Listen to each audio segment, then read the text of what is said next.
Welcome back, everyone. It's the last stretch in the race for the presidency, and candidate attacks are really heating up. But letting yourself get caught up in heated political debates could pose a big problem for you in many different ways. Oh, yeah. So Robert Taylor, author of A New Way to Be Human, has tips on how to get along with our political foes. I got to tell you, Robert, I've heard a lot of fights lately.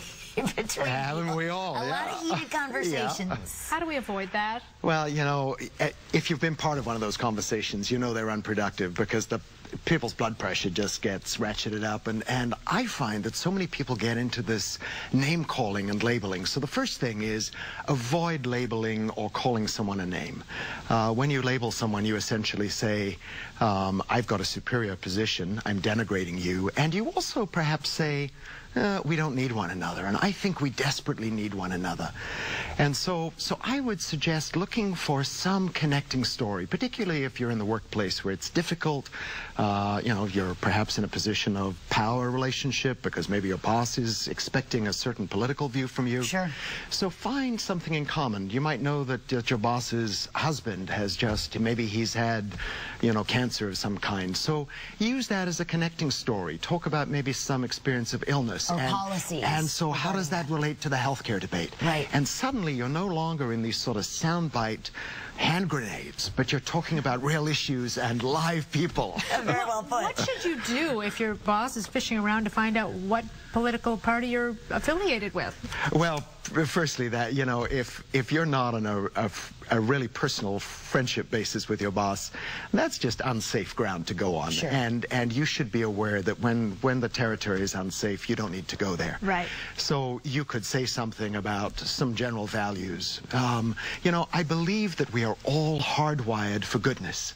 And so in that situation, perhaps engage in something that is about bettering your local community or bettering the plight of you know, young people, preparing them for the workplace. So find those kinds of issues to talk about. Just avoid politics. Well, avoid politics at work, but sometimes with your family, it's impossible to avoid those conversations. Well, it's not only impossible, but you also deal with family baggage. Right, exactly. And all those dynamics, which can be challenging and wonderful. So, you know, I would suggest that, you know, you talk about some shared values in your family. You know, you might, and often with family, you've got the advantage of having those conversations around a meal.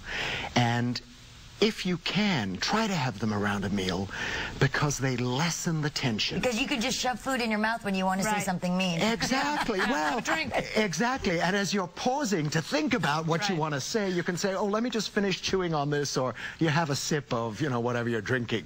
But you know, there may be something in your family. You might be supporting your grandmother financially because she can't make it on Social Security. Or you may have a family farming business and you have no one to really harvest your crops this year because of, you know, migrant workers self-deporting themselves. And so, you know, there are stories and truths within your family that become safe ways to engage in the conversation. Right. All right. Well, thank you very much, Robert Taylor. You are the author of A New Way to Be Human. And if you go to daytimeonline.tv and click on web links, we will link you to Robert Taylor's website. It's a fascinating website. Yeah, great information about Robert as well. Thank you. Great to be with you. There's more Daytime after the break, so don't go away.